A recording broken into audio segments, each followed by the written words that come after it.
राजकोट के, और सुंदर विग्रह का दर्शन कराया प्रभु ने। सभी भक्तों को हृदय से धन्यवाद कीर्तन में भाग लेने के लिए। अभी हम लोग मंगलाचरण करते हैं।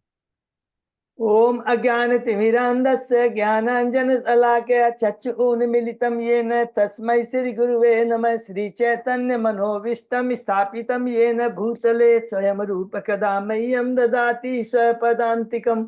वन्देऽहं गुरुश्रीयुतपदकमलं श्रीगुरुवैष्णवांश्च श्रीरूपं साग्रजातं सहगण रघुनाथं वितं तं सजीवं स्वाद्वैतं सावधूतं परिजं सहितं कृष्ण चैतन्य देवं श्री राधा कृष्ण पादान सहगन ललिता श्री विशाखावितांत च। नम ओम विष्णु पादाय कृष्ण पृष्ठाय भूतले श्रीमते भक्ति वेदांत स्वामिन इति नामने। नमस्ते सारस्वती देवे गौरवाणी प्रचारिणे निर्विशेषा शून्यवादी पाश्चात देश तारिणे। वांछा कल्पतरुभ्यश्च कृपा सिंधुभ्य एव च पतितानां पावनेभ्यो वैष्णवेभ्यो नमो नमः। नमो महावदान्याय कृष्ण प्रेम प्रदायते कृष्णाय कृष्ण चैतन्य नामने गौरत्मिषे नमः। हे कृष्ण करुणा सिंधु दीन बंधु जगतपते गोपेश गोपिका कांत राधा कांत नमस्तुते। तप्त कांचन गौरांगी राधे बिंदावनेश्वरी विषभानुसुते देवी प्रणमामि हरिप्रिये। नीलांचल निवासाय नित्याय परमात्मने बलभद्र सुभद्रायाम जगन्नाथाय ते नमः।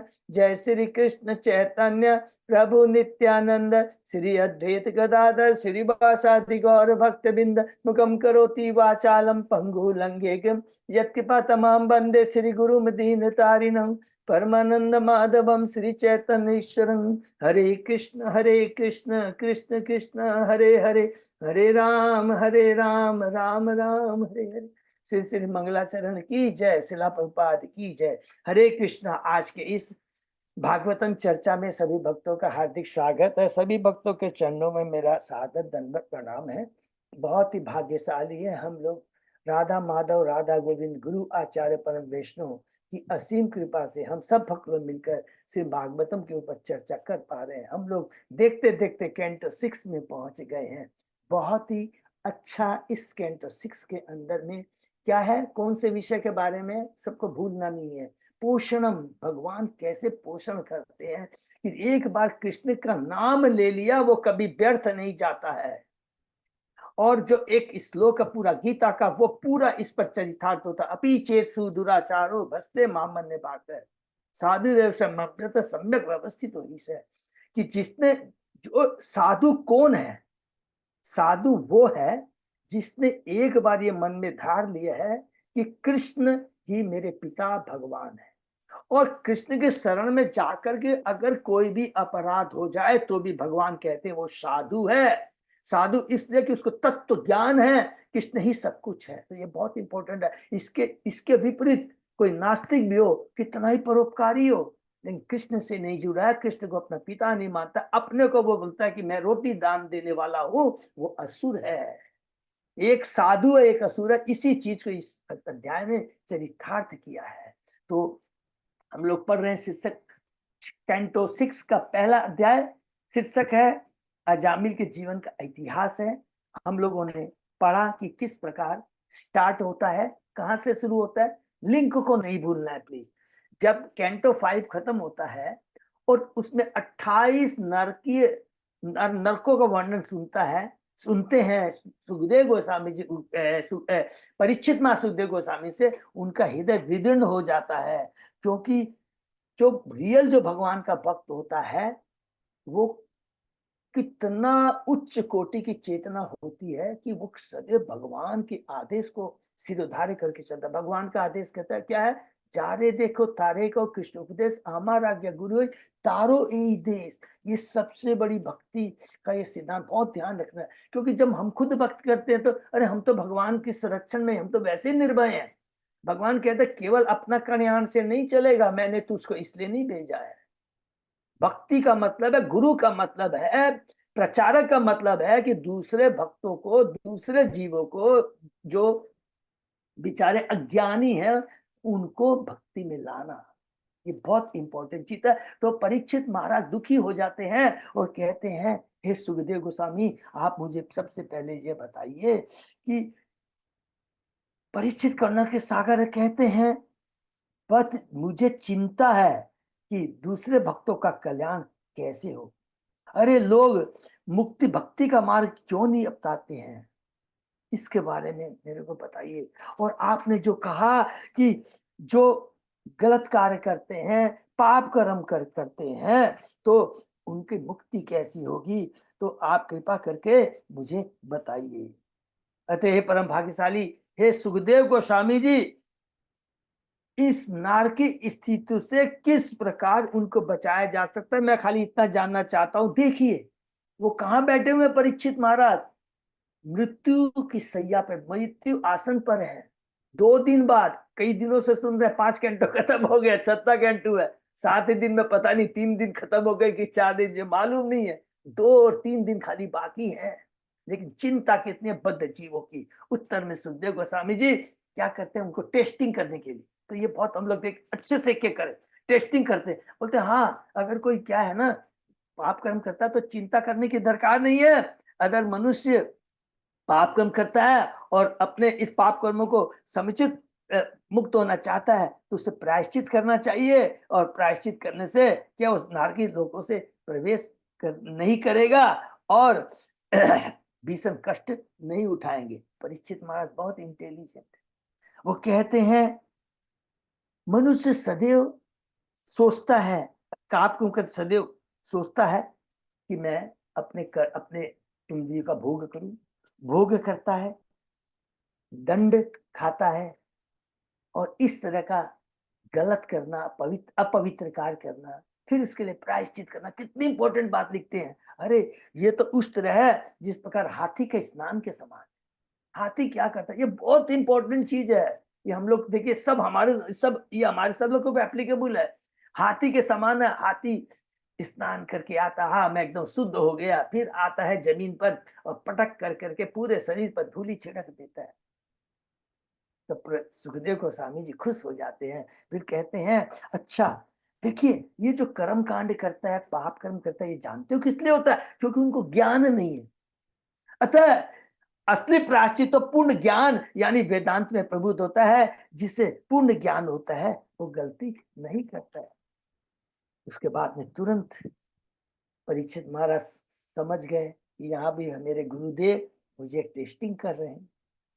कहते हैं कि फिर खुद ही कहते हैं सुखदेव गोस्वामी जी, हाँ जो ज्ञान है, ज्ञान से पूर्ण जिस सदा में व्यक्ति अपने मन वचन से किए गए व्यक्ति सारे पापों से अस्थायी रूप से शुद्ध हो जाता है, अस्थायी रूप से शुद्ध होता है। तो क्या होता है, जिसको ज्ञान है, अच्छा मैं ये गलत काम नहीं करूंगा, ये गलत काम नहीं करूंगा। लेकिन ये भी उस हालत है किसकी तरह है, दूसरा एग्जाम्पल, पहला हाथी वाला एग्जाम्पल, ये दूसरा एग्जाम्पल को याद रखना चाहिए कि बांस पेड़ के नीचे की लतरे सूखी पत्तियों के समान है, जिन्हें भक्ति द्वारा ही जलाया जा सकता है। कहते कि जो हम पेड़ भी उगते हैं, आप देखे होंगे ना चारों तरफ ये पतवार ये सब उग जाती है, उगती रहती है, बहुत डिस्टर्ब करती है। आप पानी डालिए, मेन पेड़ में पानी नहीं जाएगा, ये पतवार सारा पानी चूस लेती है। और हमारी ये भक्ति लता रूप भी है, उसको सुखा देती है, उसको पानी नहीं देती है।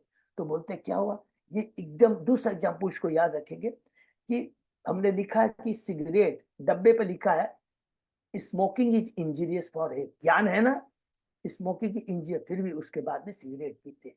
तो ज्ञान होने के बाद भी आदमी सोचता है कि गलती नहीं करे, नहीं चलेगा। तब कहते हैं 15वें श्लोक में आके कहते हैं, अतः जिस व्यक्ति ने कृष्ण की पूर्ण शुद्ध भक्ति को स्वीकार कर लिया है, वह अपने पाप गुण कार्यों के खरपतवार को समूल जड़ से नष्ट कर सकता है, और जिससे पुनः जीवित होने की कोई संभावना नहीं रह सकती। ये केवल, फिर कहते कि अरे भक्ति में इतनी शक्ति है। फिर कहते अरे ये जो मैंने कहा है ना, ये जो केवल पाप नष्ट होते हैं, ये तो गौण है, ये तो गौण है। भक्ति करने का उद्देश्य केवल अपने पापों को नष्ट नहीं करना है, कृष्ण की प्रेमा वृत्ति को प्राप्त करना है।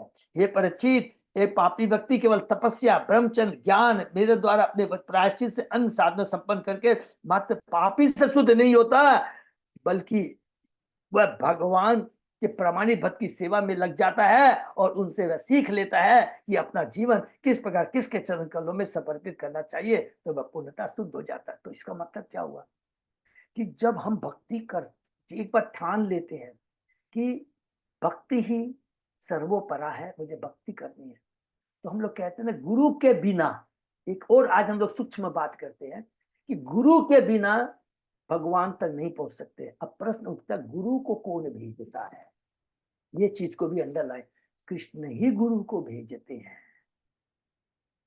कहीं भी आप देख लीजिए ध्रुव महाराज को, पहले किसी को, ध्रुव महाराज को आप देख लीजिए, मुझे भगवान अपने पितामह से बड़ा राज्य चाहिए, और उसकी परम गुरु माता क्या बोलती है, ये केवल भगवान ही कर सकते हैं।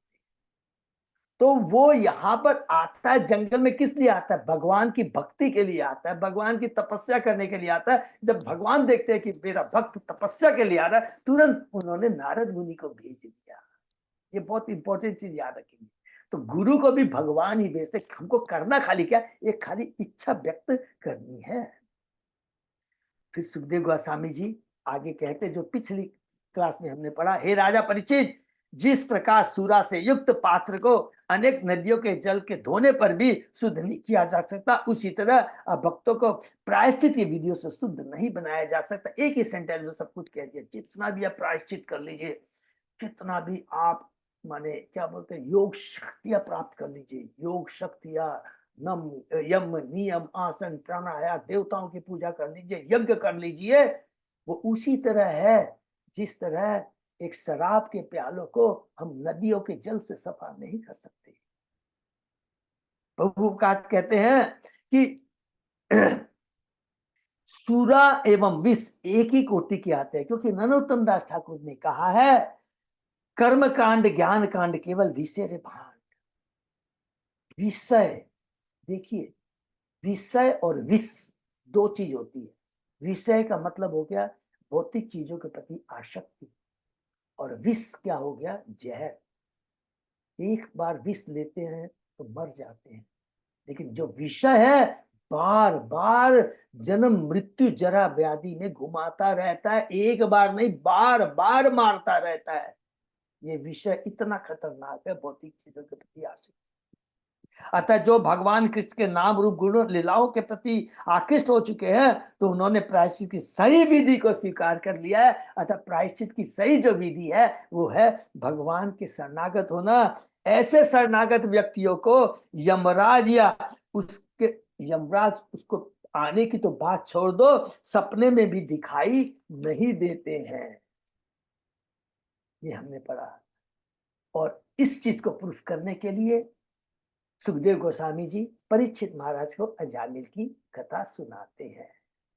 भगवान की भक्त है, गलत संगति में आ गया है तो भी उसको साधु समझना चाहिए। अपीचे से दुराचारों में, ये इतना इंपॉर्टेंट, इसको बहुत तत्व से हमको समझना है। और उसी चीज को सार्थक करने के लिए सुखदेव गोस्वामी जी परीक्षित महाराज को अजामिल की कथा सुनाते हैं। कहते हैं काव्य कुंज नामक नगर में अजामिल नामक एक ब्राह्मण था, जिसने एक वेश्या से विवाह करके अपने सारे ब्राह्मण गुण खो दिए थे। वह अन्यों को जुए में धोखा देकर या उन्हें लूटकर अपनी पत्नी बच्चों का भरण पोषण करता था।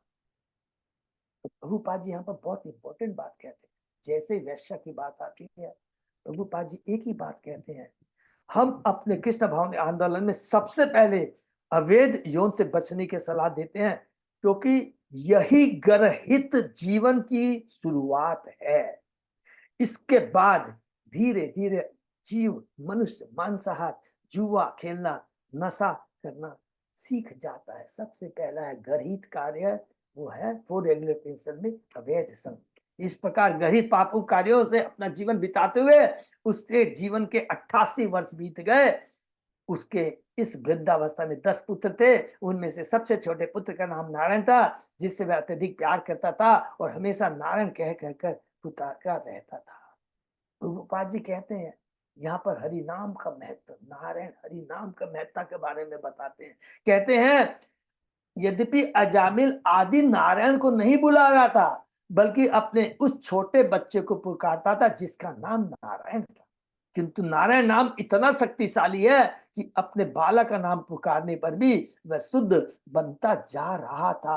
हरि नाम हरि नाम हरि नाम। तो हम लोग कहते हैं ना कि प्रभु शुद्ध कैसे हो जाए, केवल एक ही दवा है, एकमात्र रामबाण दवा है, सदैव खाली हरि नाम का कीर्तन करते रहना है। हरि नाम का जप और कीर्तन करते रहेंगे, स्वतः ही हमारी चेतना का शुद्धिकरण होता, हमारी कलुषित चेतना का शुद्धिकरण होता रहेगा। देखते देखते अजामिल यह समझ ही नहीं पाया कि उसका समय अब समाप्त हो चुका है और मृत्यु उसके सिर पर है। मृत्यु के समय वह एकमात्र अपने पुत्र नारायण के विषय में सोचने लगा। हरि बोल। तब अजामिल ने 3 भयावने व्यक्तियों को देखा जो हाथों में रस्सी लिए हुए एवं उसे यमराज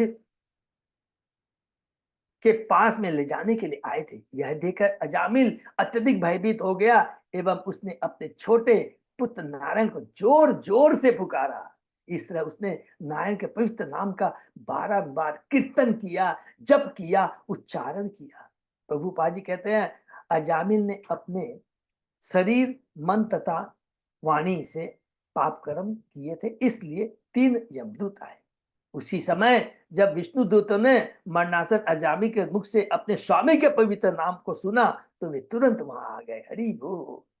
यमराज के दूत अजामिल के हृदय के भीतर से आत्मा को छीन रहे थे, किंतु विष्णु के दूतों ने गंभीर वाणी से उन्हें ऐसा करने से मना किया। प्रभुपाद जी यहाँ बहुत इंपॉर्टेंट बात कहते हैं। यम दूतों के, बहुत सुंदर, इसको नोट करके रखेंगे, यम दूतों के दूतों का कार्य क्षेत्र केवल पापी जीवों को दंड देना तक सीमित, अर्थात यमराज के जो यमदूत होते हैं वो पापी व्यक्तियों को ही दंड दे सकते हैं, किंतु विष्णुदूत क्या कर सकते हैं? विष्णुदूत किसी को भी दंड दे सकते हैं। यहाँ इसमें यमराज भी सम्मिलित। हरि बोल। यदि वह किसी वैष्णव के साथ बुराई करे, अत्याचार करे, तो वो यमराज को भी दंड दे सकते हैं। इसलिए यमराज हमारे पास आएंगे तो भक्त के रूप में आएंगे, कभी भी वो काल के रूप में हमारे पास नहीं आ सकते। ये हरि नाम की महिमा है, ये वैष्णव होने की महिमा है, ये भगवान की कृपा है। यहाँ तक हमने पढ़ा, उसके आगे हम लोग और आज पढ़ते हैं। ओम नमो भगवते वासुदेवाय। ओम नमो भगवते वासुदेवाय।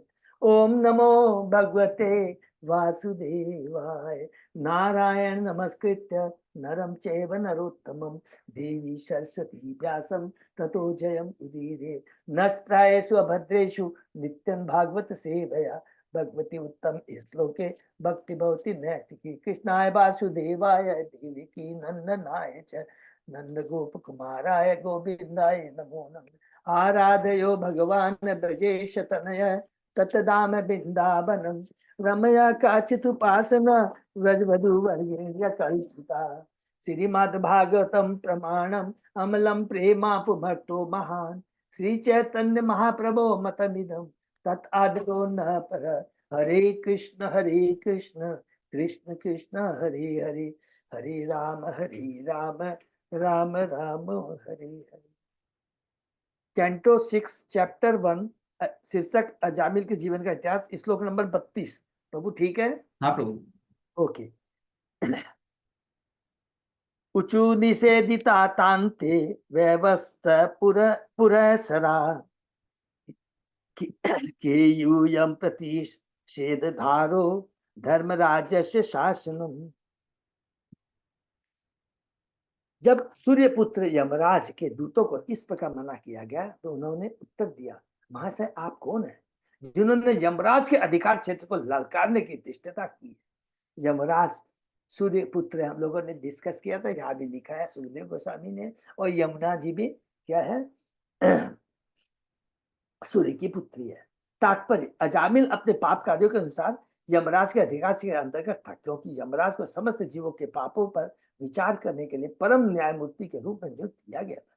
जब अजामिल को स्पर्श करने से यमराज के दूतों को रोका गया तो उन्हें आश्चर्य हुआ, क्योंकि आज तक उन्हें तीनों लोकों में अपना कार्य करने में कभी किसी ने बाधा नहीं पहुंचाई थी। हरि बोल। एकमात्र इस को कौन कर सकते है? केवल भगवान और भगवान के भक्त, भगवान के दूत। कश्यवाकुत आयाता कस्मात अस्य निषेध था किम देवा उपदेवाया यूयम की सिद्ध सप्तमा। महाशय हो, तुम किसके सेवक हो, कहाँ से आए हो, और अजामिल का शरीर छूने से हमें क्यों मना कर रहे हो? क्या तुम लोग स्वर्गलोक के देवता हो, उपदेवता हो, या किस सबसे भक्तों में से हो? देखिए इतना उनको ज्ञान है, यमदूत माने उनको भी धर्म का ज्ञान है यमदूतों को, कि हाँ केवल भक्त ही रोक सकते हैं।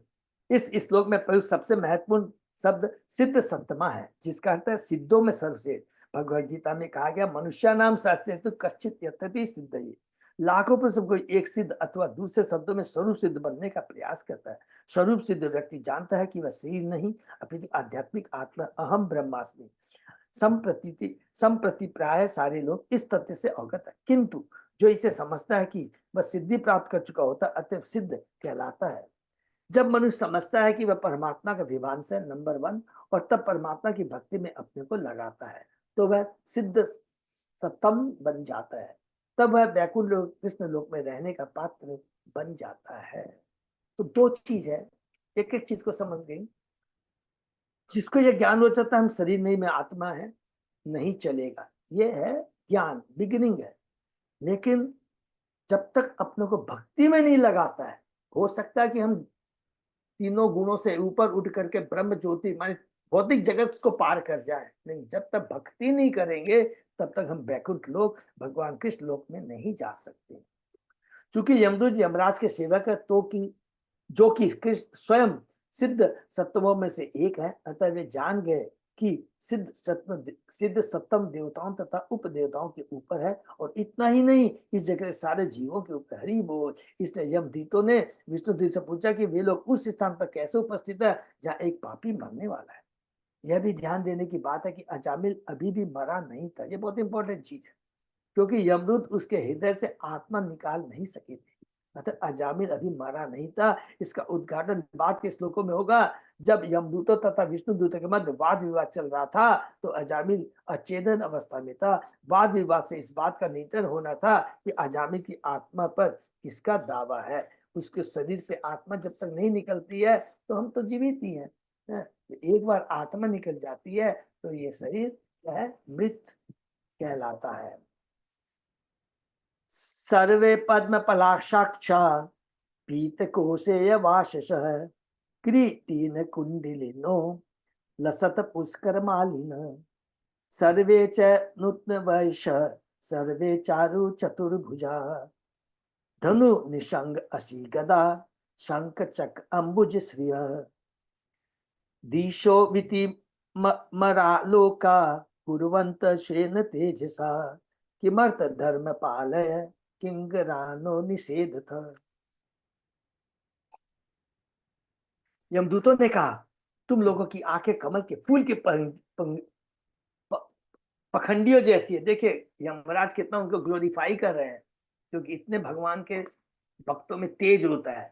आंखें कमल के फूल की पंखियों जैसी है, पीला रेशमी वस्त्र पहने, कमल की माला से सुसज्जित तथा अपने सिरों में अत्यंत आकर्षक मुकुट पहने, अपने कानों में कुंडल धारण किए हुए तुम सभी नव यौवन से पूर्ण प्रतीत हो रहे हो। तुम लोगों की 4 लंबी बाहें धनुष तथा तरकस तलवार गदा शंख चक्र तथा कलम कमल के फूल से अलंकृत है। तुम्हारे तेज ने इस स्थान के अंधकार को अपने असामान्य प्रकाश से भगा दिया है, तो तुम लोग हमें क्यों रोक रहे हो? देखिए यहाँ पर यमराज यमदूतों के मुखों से देखिए बैकुंठ के जो दूत है, भगवान के जो बैकुंठ लोक के जो दूत है, उनका कितना सुंदर ग्लोरिफिकेशन हो रहा है। वो कैसे लगते हैं, तो बैकुंठ में इसी तरह का वो शरीर होता है, इतना तेजवान होता है।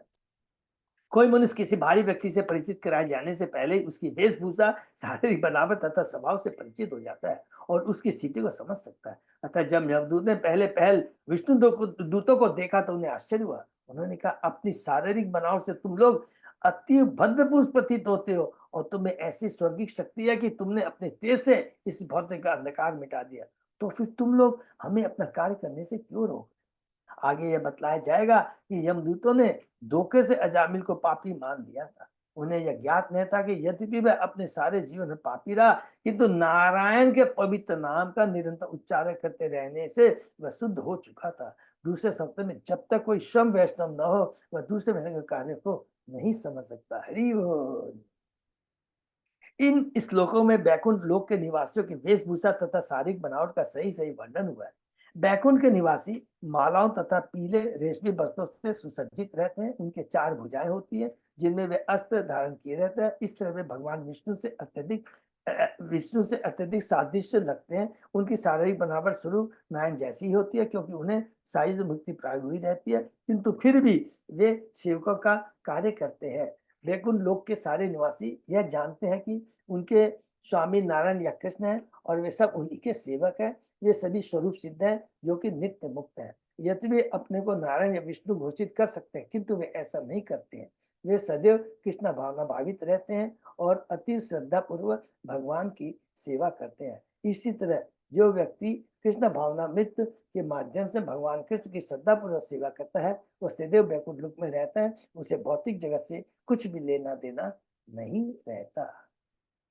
श्री सुवाच इति उक्ते यमदूते ते वासुदेव उक्तकारिण तान प्रत्युच प्रहस्य इदम मेघ निर्हादया गिरा। सुखदेव गोस्वामी ने कहा, यमराज के दूतों द्वारा इस प्रकार संबोधित किए जाने पर वासुदेव के सिवा मुस्कुराए और उन्होंने गर्जना करते हुए बादलों की ध्वनि जैसी गंभीर वाणी में निम्नलिखित शब्द कहे। यमराजों को यह देखकर आश्चर्य हो रहा था कि विष्णु दूत शिष्ट होकर भी यमराज के शासन में बाधा पहुंचा रहे हैं। इसी तरह विष्णु दूत भी आश्चर्यचकित थे कि अपने को धर्म के परम निर्णायक के सेवक होने का दावा करने वाले यमदूत धार्मिक धर्म के सिद्धांतों से परिचित नहीं है। अतः यह सोचकर विष्णुदूत हंसने लगे, ये लोग यह क्या बकवास कर रहे हैं। यदि वे लोग सचमुच यमराज के सेवक हैं तो उन्हें ये जानना चाहिए था कि अजामिल उनके द्वारा ले जाने के लिए उपयुक्त पात्र नहीं है। अंडरलाइन कर लेंगे। कहते हैं अगर किसी को धर्म के सिद्धांत का ज्ञान है तो एक भक्त को जिसने एक बार हरि नाम ले लिया है वो कैसे नरक में ले जाया जा सकता है। इसका मतलब तुम लोगों को धर्म के बारे में जानकारी ही नहीं है। ये चीज विष्णुदूत कह रहे हैं। श्री विष्णुदूत उच्च यूयम वे धर्म राजस्य यदि निर्देशकारिण ब्रूत धर्मस्य न तत्वम यत च अधर्मस्य लक्षणम। अहो भाग्य, विष्णुदूत ने कहा, यदि तुम लोग सचमुच ही यमराज के सेवक हो तो तुम्हें हमसे धार्मिक सिद्धांत के अर्थ तथा अधर्म के लक्षणों की व्याख्या करनी चाहिए। तात्पर्य, यमदूतों से विष्णुदूत की यह जिज्ञासा अत्यंत महत्वपूर्ण है। सेवक को अपने स्वामी के आदेशों को जानना चाहिए। यमराज के सेवक यह दावा कर रहे हैं, अतः विष्णुदूतों ने बड़ी ही चतुराई से उनसे धर्म तथा अधर्म के लक्षणों की व्याख्या करने के लिए कहा। एक वैष्णव इन सिद्धांतों को भली भांति जानता है, क्योंकि वह भगवान के आदर्श से भली भांति अवगत होता है। भगवान कहते हैं, सर्व धर्मान परित्यज्य मामेकम शरणम, अन्य सारे धर्मों को त्याग दो और मेरी शरण में आओ। इसलिए भगवान की शरण में जाना ही धर्म का वास्तविक सिद्धांत है। जिन लोगों ने कृष्ण की शरण ग्रहण करने के बजाय भौतिक प्रकृति के सिद्धांतों की शरण ले ली है वे सब अपवित्र। हरि बोल। जिन लोगों ने कृष्ण की शरण करने के बजाय भौतिक प्रकृति के सिद्धांतों की शरण ले लिया वे सब अपवित्र है। तो कौन अपवित्र है, कौन पवित्र है, कौन सुर है, कौन असुर है, कौन अभक्त है, कोई भक्त है, इसको जानने का एकमात्र सिद्धांत है जो हरि नाम से जुड़ा है कि नहीं। वही भक्त है, वही शूर है और वही पवित्र है। बाकी सब अपवित्र है, असुर है। चाहे उनका भौतिक पद जो भी हो, वे धर्म के सिद्धांतों से अनभिज्ञ रहकर कृष्ण की शरण में नहीं जाते। अतः वे पापी धूर्त मनुष्य में अदम तथा समस्त ज्ञान से भिन्न मूर्ख समझे जाते हैं। जैसा भगवत में कहा गया, न माम दुष्कृतो मूढ़ा प्रपद्यन्ते नरात्मा मायापित ज्ञान आसुरम भावम आश्रिता। जो निपट मूर्ख है, जो मनुष्यों में अधम है, जिनका ज्ञान मोह द्वारा हर लिया गया तथा जो असुरों की नास्तिक प्रकृति को धारण करने वाले हैं, ऐसे दुष्ट मेरी शरण ग्रहण नहीं करते। जिसने किसकी शरण ग्रहण नहीं की वह धर्म के असली सिद्धांत को नहीं जानता, अन्यथा वह शरण ग्रहण कर चुका होता। हरि बोल। विष्णु दूतों द्वारा पूछा गया प्रश्न अति उपयुक्त था। जो किसी अन्य व्यक्ति का प्रतिनिधित्व कर रहा हो, उसे उस व्यक्ति के मंतव्य मिशन को जानना चाहिए। हरि बोल। इसलिए कृष्ण भावनामृत के भक्तों को कृष्ण तथा श्री चैतन्य महाप्रभु के मिशन से पूर्णतः अवगत होना चाहिए, अन्यथा वे मूर्ख समझे जाएंगे। बहुत इंपॉर्टेंट, अंडरलाइन कर लेंगे बहुत, कि भगवान क्या कहते हैं, भगवान का आदेश क्या है, चेतन बाबू का क्या आदेश है। ठीक है, पृथ्वी आते जो तो नगर ग्राम नगर आदिगाम सर्वत्र प्रचार होइबो मोर नाम। जारे देखो तारे को कृष्ण उपदेश, आमार आज्ञा गुरु होय तारे निदेश। भारत भूमि ते जन्म होइलो चार, जन्म सार्थक हो करो परोपकार। ये 3 श्लोक चेता बहुत ही पावरफुल है। तो हमको समझ में आ जाएगा भक्ति का सिद्धांत क्या है, भगवान के आदेश क्या है। सारे भक्तों विशेषतः प्रचारकों को कृष्ण भक्त का दर्शन जानना चाहिए, जिससे प्रचार करते उन्हें उलझन तथा अपमान न सहना पड़े। हरि बोल। निशब्द हम न हो जाएं, तो हमको बताना है कि भगवान का आदेश क्या है, भक्ति क्या है, भक्त कौन है, भगवान कौन है, हमारा भगवान से क्या संबंध है, भगवान का क्या आदेश है, ये हमें जानना बहुत सिंपल है। कथन स्वीत दीयते दंड किम वाष्य स्थानमि इप्सितम दंडया किम कारिण सर्वे आहुस्वित कथिचित निर्णाम। अन्यों को दंड देने की विधि क्या है, दंड के वास्तविक पात्र कौन है, क्या सकाम कर्म में लगे सारे कर्मी दंडनीय या उनमें से केवल कुछ ही। बहुत सुंदर क्वेश्चन है। जिसके पास अन्यों को दंड देने का अधिकार हो, उसे चाहिए कि हर एक को दंड न दे। जीव तो असंख्य है, जिनमें से अधिकांश आध्यात्मिक जगत में है और नित्य मुक्त है। माने 75%, कल हम लोग डिस्कस कर रहे थे। इन मुक्त जीवों के विषय में निर्णय करने का प्रश्न ही नहीं उठता। थोड़े से ही शायद 1/4 जीव भौतिक जगत में रहते हैं, क्योंकि हमने पढ़ा भौतिक जगत 1/4 है, आध्यात्मिक जगत 75 पर 3/4। और भौतिक जीव का प्रमुख अंग 84 लाख योनियों में से 80 लाख योनियां तो मनुष्यों से भिन्न। हरि बोल। केवल 84 लाख योनियों में केवल 4 लाख मनुष्य योनि है, बाकी 80 लाख तो दूसरी योनियों में आते हैं। कितना सुंदर प्रभुपाद जी कह रहे हैं, ये जीव योनियां दंडनीय नहीं है, क्योंकि प्रकृति के नियमों के अंतर्गत वे स्वतः विकास कर रही है। इसको भी अंडरलाइन करने, अर्थात इसका मतलब क्या हुआ, मनुष्य योनि बहुत दुर्लभ है, बहुत भाग्यशाली है। और ये जो 80 लाख जो योनियों में पेड़ पौधे जीव जंते पशु पंक्षी पशु जो कुछ भी आते हैं, इसको प्रकृति के अंतर्गत वे स्वतः विकास कर रही है। अगर वो चाहें कि हम भक्ति कर करके अपने इस दैनिक जीवन से मुक्ति पा सकते, नहीं पा पाएंगे। सपोज कीजिए एक को लिखा कि जिसको 1000 साल पेड़ बन के रहना, तो 1000 साल रहना पड़ेगा। किसी को 50 साल तक, सपोज 20 साल तक शेर की योनि में रहना, तो रहना ही पड़ेगा, वो कुछ नहीं कर सकते। इसलिए उनके लिए कोई पाप पुण्य नहीं होता है, और वो कभी भी अपनी सीमा से बाहर भी नहीं जाते। ये देख लेंगे आप। केवल ये मनुष्य जिस उच्च चेतना दी है, वो अपने कर्तव्य को भूल कर करके अपनी जो उच्च चेतना भगवान ने दिया उसका दुरुपयोग करता है। इसीलिए वो दंडनीय है, और इसीलिए ज्यादा नियम उन लोगों के लिए बनाए गए हैं। तो मनुष्य विरोधी जो 4 लाख है चेतना में बड़े बड़े मनुष्य जिम्मेदार जीव है। इसलिए प्रभुपाद जी कहते हैं जिनकी उच्च चेतने की चेतना है, उनकी जिम्मेदारी भी उतनी ही है। इसलिए हम लोग जिम्मेदार जीव हैं, किंतु उनमें से सभी दंडनीय है। जो लोग उच्च पवित्र कार्यों में लगे हैं वे दंड से परे हैं, जो लोग पाप कर्मों में लगे हुए हैं वे ही दंडनीय है। इसलिए विष्णु दूतों ने विशेष रूप से यह पूछा कि कौन दंडनीय है, और क्यों यमराज को यही भेदभाव करने के लिए नियुक्त किया गया है कि कौन दंडनीय और कौन नहीं है, किसी के विषय में किस तरह निर्णय किया जाए, अधिकार का मूल सिद्धांत क्या है। विष्णु दूतों ने इन्हीं प्रश्नों को उठाया। तो ये बहुत सुंदर सुंदर चीजें हैं।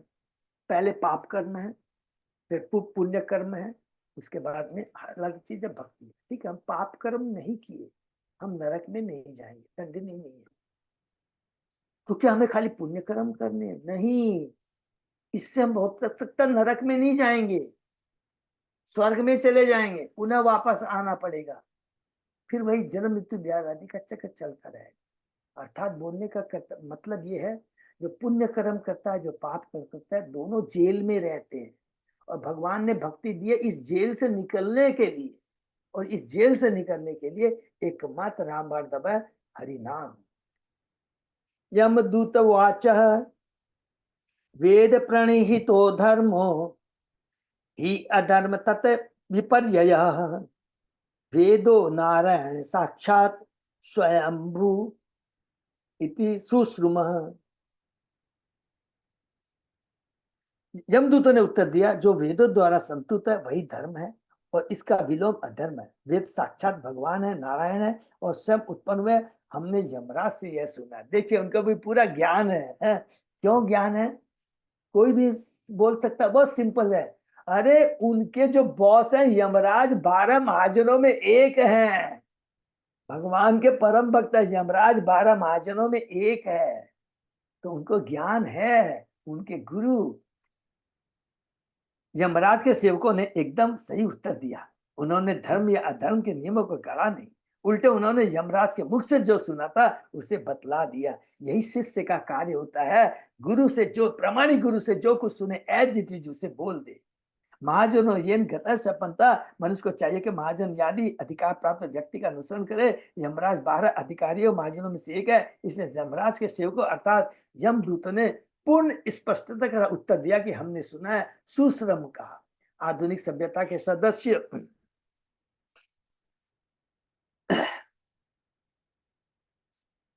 आधुनिक सभ्यता के सदस्य मनगढ़ंत दोषपूर्ण धार्मिक सिद्धांत गढ़ लेते हैं। यह धर्म नहीं है। वे यह नहीं जानते वे जानते ही नहीं कि धर्म क्या है और धर्म क्या है। इसलिए जैसा से भागवत में प्रारंभ में कहा गया, धर्म प्रोजित केतु अत्र है। वह धर्म जिसका समर्थन वेद नहीं करते, सिर्फ भागवत धर्म में हम मान्य हैं। सबसे पहला श्लोक है भागवतम का, पहले कैंटो के पहले अध्याय का पहला श्लोक। भागवत धर्म में उतना ही रहता है जो भगवान द्वारा प्रदत्त होता है। हरि बोल। भागवत धर्म तो सर्व धर्मान पदमामेकम शरण भजम। मनुष्य को भगवान की सत्ता स्वीकार करके उनके शरण में जाना चाहिए, यही धर्म है। उदाहरणार्थ अर्जुन यह सोचकर कि हिंसा अधर्म है, युद्ध करने से इनकार कर रहा था, किंतु कृष्ण ने उसे युद्ध करने के लिए प्रेरित किया। अर्जुन ने कृष्ण के आदेश का पालन किया, अतः वह वास्तव में धर्मी है, क्योंकि कृष्ण का आदेश धर्म है। हमको कभी भी ये नहीं देखना चाहिए, अपनी बुद्धि नहीं लगाना चाहिए, अरे इसमें तो कुछ गड़बड़ है, ये तो मेरे को जची नहीं बात, नहीं चलेगा। जो गुरु ने आचार्य ने कह दिया, और गुरु आचार्य कौन सी बातें कहता है? जो शास्त्र प्रामाणिक शास्त्रों में लिखा हुआ है वही बात कहता है। हमको अभी बाद में समझ में आता है। इसलिए सबसे बुद्धिमानी क्या है? समय बहुत कम है, आयु बहुत कम है, कलयुगी जीव है। जो गुरु ने कहा उसको एज इट इज बिना तर्क के स्वीकार कर लेना चाहिए, अपने जीवन में उतार लेना चाहिए। धीरे धीरे स्वतः ही सब कुछ समझ में आ जाएगा। बहुत इंपॉर्टेंट। भगवत गीता में भगवान कहते हैं, वेदस्य सर्वमेव वेद्यो। वेद यानी ज्ञान का असली उद्देश्य मुझे जानना है। जो कृष्ण को पूरी तरह जान लेता है वह मुक्त है। जैसा कि भगवत गीता में कृष्ण कहते हैं, जन्म कर्म च में दिव्यमेवं यो वेत्ति तत्त्वतः त्यक्त्वा देह पुनर्जन्म नैति मामेति सो अर्जुन। हे अर्जुन, जो मेरे आविर्भाव तथा कर्मों की दिव्य प्रकृति को जानता है, वह इस शरीर को छोड़ने पर इस संसार में पुनः जन्म नहीं लेता, अपितु मेरे सनातन धाम को प्राप्त होता है। जो कृष्ण को समझता है और उसके आदेश का पालन करता है, वह भगवत धाम वापस जाने का पात्र है। यह निष्कर्ष निकाला जा सकता है कि धर्म उसका द्योतक है जिसका वेदों में आदेश हुआ है, और धर्म वह जो वेदों द्वारा समर्थित नहीं है। जो प्रामाणिक शास्त्र है, प्रामाणिक गुरु है, उनसे ही हमें सुनना चाहिए। वस्तुतः धर्म नारायण द्वारा गढ़ा हुआ नहीं, हरि बोल, वो वेदों में कहा गया है। अश्य महतो भूतस्य निश्वसितम एतद यत् ऋग्वेद इति। धर्म के आदेश परम जीव नारायण की श्वास से निकलते हैं, क्योंकि 15 अध्याय का 15वां श्लोक में बहुत इंपॉर्टेंट है। सर्वस्व चाम हृदय सिस्टम मन वेदस्य, बहुत इंपॉर्टेंट श्लोक है।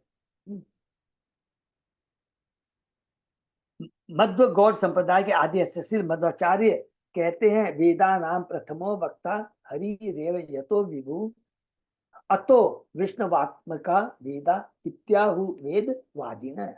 वेदों के दिव्य शब्द भगवान के मुख से निकले हैं, अतः वैदिक सिद्धांतों को वैष्णव सिद्धांत समझना चाहिए, क्योंकि वेदों के उद्गम विष्णु है। वेदों में विष्णु के आदेशों का अतिरिक्त कुछ भी नहीं है, और जो वैदिक सिद्धांत का पालन करता है वह वैष्णव है। वैष्णव इस जगत द्वारा गढ़े हुए जन समुदाय का सदस्य नहीं होता। वैष्णव तो वेदों का असली ज्ञाता होता है। इसकी पुष्टि भगवद गीता में कहा है, वेदस्य सर्वमेव प्रेम वेद्यो येन स्वधामनि अमीभावा रज सत्तमो मया गुण नाम क्रिया रूपे विभाव्यन्ते यथा तथम। समस्त कारणों के परम कारण रूप नारायण आध्यात्मिक जगत में अपने धाम में स्थित है। इस पर भी वे भौतिक प्रकृति तीन गुणों सत्व तम गुण अनुसार संपूर्ण विराट जगत का नियंत्रण करते हैं। इस तरह विभिन्न जीवों को भिन्न भिन्न गुण नाम यथा ब्राह्मण क्षत्रिय वैश्य वर्णाश्रम अनुसार कार्य तथा रूप प्रदान किए जाते हैं। नारायण संपूर्ण विराट जगत के कारण स्वरूप है। वेद हमें सूचित करते हैं, न तस्य कार्य करण न विद्यते न न तत् समश्च आध्यात्मिक च अभियादिकश्च दृश्यते परास्य शक्ति विविधेव श्रूयते स्वाभाविकी ज्ञान बल क्रिया च। भगवान नारायण सर्व शक्तिमान है,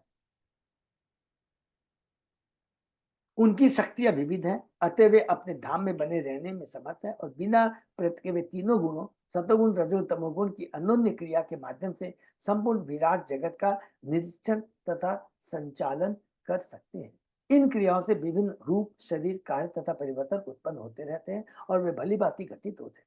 चूंकि भगवान पूर्ण है, इसलिए हर कार्य इस तरह चलता रहता है मानो वे प्रत्यक्ष रूप से निरीक्षण कर रहे हो तथा उसमें भाग ले रहे। किंतु नास्तिक लोग तीन गुणों से प्रच्छन्न होने के कारण नारायण को समस्त कार्यों के परम कारण के रूप में नहीं देख सकते। जैसा कि भगवद गीता में श्री भगवान कृष्ण कहते हैं, त्रिवी गुण मयर भावेरे भी सर्वमिदम जगत मोहितम न अभिजानाति मामेभ्य परम अव्यय।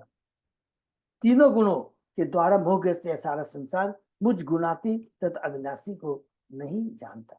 चूंकि मूर्ख संशयवादी मोहित है तीनों गुणों द्वारा मोहग्रस्त, अतः वे यह नहीं जान पाते कि नारायण या कृष्ण ही समस्त कार्यों के परम कारण है। जैसा कि ब्रह्म संहिता में कहा गया, ईश्वर परम कृष्ण सच्चिदानंद विग्रह अनादि आदि गोविंद सर्व कारण कारण। गोविंद कहलाने वाले कृष्ण परम नियंता, उनका शरीर नित्य आनंद तथा आध्यात्मिक है। वे सभी के उद्गम है, उनका कोई अन्य उद्गम नहीं, क्योंकि वे समस्त कारणों के परम कारण है। सूर्य अग्नि खम मरुत देव सोम संध्या हनि दिशा कंकु स्वयं धर्म इति ही इते देहस्य साक्षिणः। सूर्य अग्नि आकाश वायु देवता चंद्रमा संध्या दिन रात दिशाएं जल स्थल तथा परमात्मा, ये सभी जीव के कार्यों के साक्षी। ये बहुत इंपॉर्टेंट श्लोक है, कभी भी हम पूछेंगे ना, ये बहुत इंपॉर्टेंट, इसको अंडरलाइन कर लेंगे कि हम जो भी कार्य करते हैं उसके साक्षी कौन है। सबसे बड़े तो हमको मालूम ये हृदय में बैठे हुए परमात्मा है, क्योंकि अल्टीमेटली परमात्मा ही कर जो कुछ रिकॉर्ड कर करके वो यमराज को भेजते हैं। ये लेकिन साक्षी कौन कौन है ये देखिए, यहाँ पर 10 लिखा है, सूर्य अग्नि आकाश वायु देवता चंद्रमा संध्या दिन रात दिशाएं जल स्थल तथा स्वयं परमात्मा, ये सभी जीव के कार्यों के साक्षी हैं। कुछ धार्मिक संप्रदायों के सदैव विशेष रूप से ईसाई जन धर्म के फलों में विश्वास ईसाई जन कर्म के फलों में विश्वास नहीं करते। एक बार हमने एक विद्वान ईसाई प्रोफेसर से विचार समझ किया तो उसने यह तर्क दिया कि यद्यपि लोगों को उनके दुष्कर्मों के लिए तब दंड दिया जाता है जब साक्षियों से सबूत मिल जाते हैं, किंतु ये साक्षी किसी के विगत कर्मों के फलों के लिए कष्ट पाने के लिए जिम्मेदार कहाँ है। ऐसे व्यक्ति के लिए यहाँ पर यमदूतों ने उत्तर दिया है, बुद्धिजीवी यह सोचता है कि वह चोरी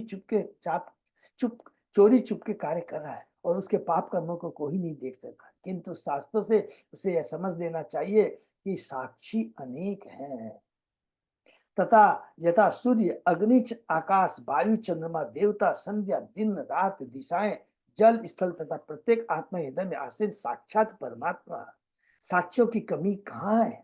साक्षी तथा परमेश्वर दोनों विद्यमान है, इसलिए अनेक जीवों को या तो स्वर्गलोक को लाया जाता है या नरक जैसे निम्न नीचे गिराया जाता है।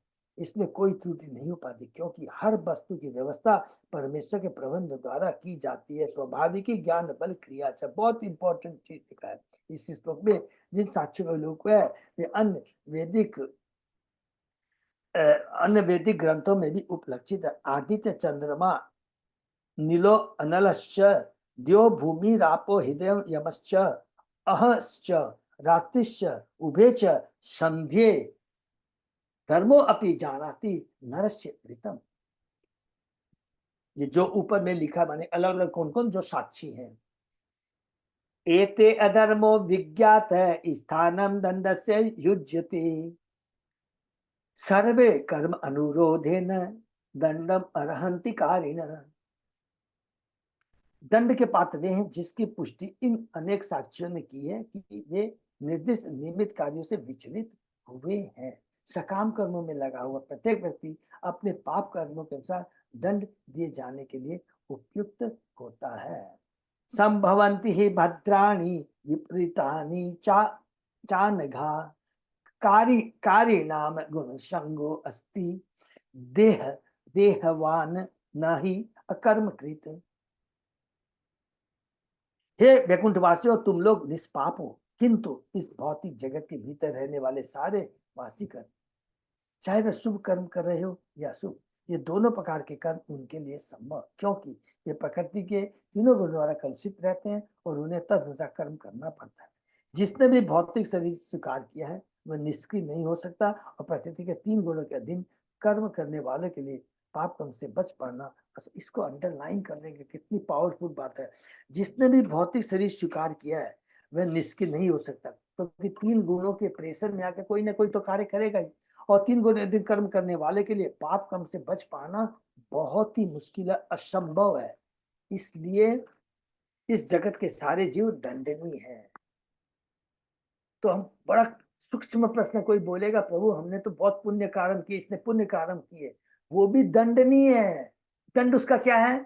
बहुत सिंपल रिप्लाई है कि उसे भी अगला जन्म इस भौतिक जगत में ही आना मिलेगा। जब तक भक्ति नहीं करेंगे तब तक इस भौतिक जगत से छुटकारा नहीं होगा। इसलिए बड़ी सूक्ष्म परिभाषा में अगर यहाँ कोई भी सोचता है कि ये पुण्य कर्म किए, इसको देख कर मुझे बहुत कष्ट होता है कि इतने कष्ट पा रहा, नहीं। वास्तविक कृपा किसको कहते हैं, भगवान का क्या आदेश है उसको जानना बहुत जरूरी है। हम सोचेंगे ये दुखी है, इसके पास रोटी नहीं है, कपड़ा नहीं है, मकान नहीं है, हम उसको दे देंगे, तो नहीं, न उसमें मेरा कल्याण है न उसका कल्याण है। देना है तो उसे भगवान का प्रसाद दीजिए, देना है तो उसे हरि नाम से जोड़िए, भगवान से जोड़िए, भगवान के भक्तों से जोड़िए। ये वास्तव में कृपा है और यही वास्तविक परोपकार है। तात्पर्य मनुष्य तथा मनुष्यतर प्राणियों में यही अंतर है कि मनुष्य आशा की जाती है कि वह वेदों के आदेश अनुसार कर्म करे। दुर्भाग्यवश मनुष्य वेदों की परवाह न करते हुए कर्म की अपनी शैली गढ़ लेते हैं, इसलिए वे सभी लोग पाप कर्म करते हैं और दंडनीय है। हरि बोल। हरे कृष्णा प्रभु जी, ये मनुष्य तेर क्या होता है? मनुष्य और मनुष्य तेर क्या चीज माता जी? इसमें लिखा है मनुष्यों तथा मनुष्य तेर प्राणियों में यही अंतर है। मनुष्य से जो नीचे लोग है वो लोग है, मनुष्य से जो नीचे नीचे है। हरे कृष्ण प्रभु। माने हाँ, कुछ माने प्रभु इसको ऐसे भी है, मनुष्य मनुष्य प्राणियों में ये अंतर कि मनुष्य आशा के मनुष्य प्राणी, प्रभु ये जो मनुष्य नहीं, मतलब जो नीचे और जो जीव प्राणी आते हैं ना, उस वो तो नहीं कर सकते ना। मनुष्य तो अच्छे कर्म कर सकते हैं। तो मनुष्य के जैसे ही नहीं होगा, मनुष्य और मनुष्य के जैसे प्राणी हो गए ना। प्रभु इसको ऐसे बोले क्या कि मनुष्य का नीचे जो प्राणी है वो लोग मनुष्य तेर है। लेकिन प्रभु उसको वो वेदों के अनुसार काम कैसे करेंगे? हरिकृष्ण प्रभु जी मेरे ख्याल से जो है ना, ये जितने भी जीव जंतु है ना, हाँ। क्योंकि वो लोग जो है मतलब उनको फ्रीडम है नहीं उनको, तो वहां पर सिर्फ मनुष्यों को जो है सोचने की क्षमता दी गई है। तो मेरे विचार से जो मतलब जो जीव जंतु जो है, तो जीव जंतु तो प्रभु अभी हमने पढ़ा है, जीव जंतु है वो वो क्रमिक विकास के अनुसार ही वो धीरे धीरे धीरे 80 लाख योनियों को क्रॉस कर करके आएंगे। शायद यहाँ पर इस तरह का हो सकता है, शायद कि जो मनुष्य होकर भी मनुष्य जैसे कार्य नहीं कर रहे, माने 4 लाख योनियों के अंदर में वो शायद आ गया है, क्योंकि आप कृपल देखिए, लोग, हाँ कुछ भी आप समझ लीजिए, क्योंकि नहीं तो ये लैंग्वेज नहीं लिखा होता कि मनुष्य आशा की जाती कि वह वेदों का आचरण कर्म करे। तो जो भी है, माने मनुष्य होके भी समथिंग लाइक दैट है कि है तो मनुष्य, लेकिन वो मनुष्य जैसे कार्य नहीं कर रहे। तो वही हम लेके चलेंगे, बाकी और आगे इसको रिप्लेस करेंगे, क्योंकि नहीं तो ये लिखा नहीं रहता कि प्राणियों से ये मनुष्य, अच्छा नहीं नहीं नहीं, प्रभु ठीक बोल रहे हैं। मनुष्य तथा मनुष्य प्राणियों में यही अंतर है कि मनुष्य से आशा की जाती कि वह वेदों, ठीक है, एकदम सही है, इसमें थोड़ा भी कंफ्यूजन, अजय पदार्थ वो सब सही बोल रहे हैं, हमने ठीक से पढ़ना है। इसमें लिखा मनुष्यों तब मनुष्य तथा प्राणियों में यही अंतर है, माने पशु और मनुष्य में यह अंतर है कि मनुष्य से आशा की जाती है, लेकिन ये पशु से आशा नहीं की जाती। सॉरी, ठीक है, एकदम क्लियर है। मनुष्य और मनुष्य प्लस इतर, हाँ मनुष्य प्लस इतर, मनुष्य 13, अर्थात मनुष्य और बाकी मनुष्य से नीचे। मनुष्य नीचे, एकदम एकदम क्लियर है जरा, क्योंकि तथा लिखा ये मैं एकदम क्लियर है, तो कोई कर, जो मनुष्य है और जो मनुष्य से नीचे है, तो कम से कम मनुष्य से इसलिए लिख दिया है। अंतर यही है, क्योंकि नहीं तो ये अंतर वर्ड नहीं होता, सॉरी, राइट, यही अंतर है कि मनुष्य पशु में, ऐसे सिंपल भाषा में बोले, मनुष्य पशु में यही अंतर है कि मनुष्य से आशा की जाती है कि वो वेदों का पालन करे, इन पशुओं से आशा नहीं की जा सकती। ठीक है ना, आगे बढ़ते हैं। ये नियावान विराम देते हैं, है प्रभु, यही ओके विराम देते हैं। ठीक है प्रभु, यही देते हैं, बहुत धीरे धीरे इसको पढ़ेगा, क्योंकि पढ़ते ये देखिए, ये जो तर्क हो रहा है, ये कोई, अगर हम लोग कोई बोलेंगे ये तर्क किसके बीच में हो रहा है, हम लोग जान सकते हैं? कोई अधर्मी और धर्मी के बीच तर्क नहीं हो रहा है। यमदूत भी है, धार्मिक है, धर्म के बारे में जानते हैं कि उनके गुरु कौन है, यमराज है। इसीलिए कभी भी याद रखना चाहिए वो रोल, देखिए हम कुछ भी काम करें, हमको कोई काम दिया जाता है गुरु के आदेश से। सिर्फ एग्जाम्पल आपको दे रहे, बहुत सुंदर एग्जाम्पल है। रथ यात्रा होती है, तो हमारे हावड़ा के जो भक्त हैं वो जूता उठाने का काम करते हैं, तो क्या वो मोची हो गए या वो चमार हो गए क्या? वो बड़े सेवक है, कितने बड़े सेवक हैं। तो क्योंकि उनके राधापति बंसीधारू ने उन्हें आदेश दिया कि हमारी ये सेवा, हमको ये काम। तो यमदूत भी वैसे ही हैं, भगवान के भक्त है, और उनके माध्यम से अब जो तर्क हो रहा है विष्णु दूतों में और यम दूतों में, हमारे लिए बहुत शिक्षाप्रद, हमको सीखना है कि धर्म क्या है, धर्म क्या है। तो हमने आज क्या सीखा, एक लाइन में खाली करेंगे, भगवान के आदेश का पालन करना धर्म है, और बाकी सब अधर्म है, चाहे वो पवित्र कार्य हो और पवित्र कार्य हो। और भगवत गीता में पहले श्लोक से लेकर 700 श्लोक में कहीं भी भगवान ने ये नहीं कहा है कि गरीबों को रोटी कपड़ा मकान दो, कहीं भी लिखा है भगवान ने? भगवान ने लिखा है कि ये सारी व्यवस्था तो मेरा कर्तव्य है, ये मेरी आत्मा है, मैं स्वतः ही करता हूं, ये तुमको उसमें ज्यादा दिमाग लगाने की दरकार नहीं है। और ये गरीब है, ये भूखा है, ये है, मैं तुम्हें जो कहता हूं वो काम करो। क्या करो? उनको, वो मेरे अंश हैं, तुम उन अंशों को भी, मेरी आत्माओं को इस भौतिक जगत से निकालने का क्या उपाय है, वही ज्ञान दो, वही परोपकार है। ये सबसे इंपॉर्टेंट चीज है, ये चीज है, ये हमें सीखना है। हमें करना क्या, दूसरों को प्रसाद देना, हरि नाम देना है।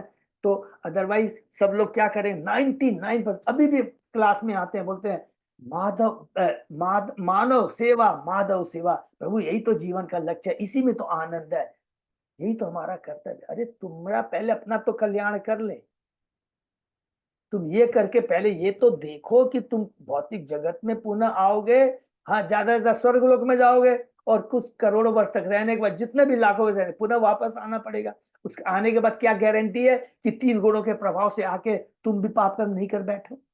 बड़े बड़े योगी तक कर बैठते हैं।